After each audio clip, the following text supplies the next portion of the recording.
So, gumawa ulit ako ng dry cake with star anise. Biscuit po siya.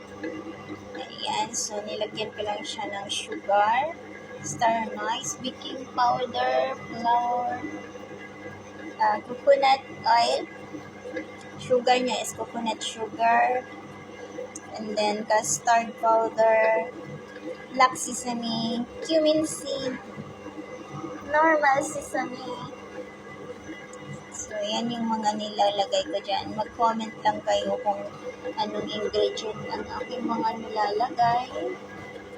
So, italagay na natin sa ating baking sheet. So, ayan. Dito natin siya ilalagay. Lutuin natin siya ng 15 minutes para mag-brown, golden brown. Saka natin haunin at i-slice. So, ganyan siya. Kailangan natin siyang ipantay kasi para pag mag-slice tayo mamaya, hindi tayo mahirapan.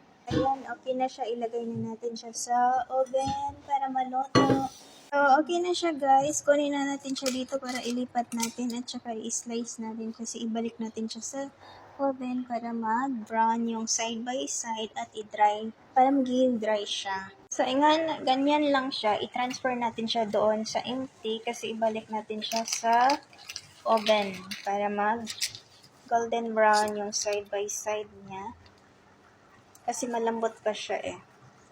Pag ibalik natin sa oven, mag-golden brown siya at pagkatapos ay palangamigin natin siya siya mag-dry. Kaya tinatawag siyang dry cake. Kung sa Arabic ay baksam.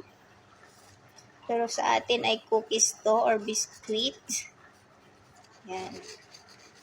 Na talaga siya. Kailangan lang siyang mag-dry. Kasi ang amo namin ay gusto niya yung dry cake talaga.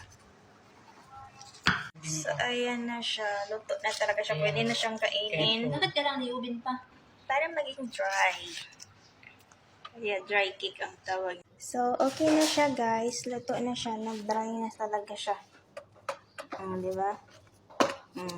Dry na siya. Lutong-luto na. So, binabaliktad ko lang siya by side by side.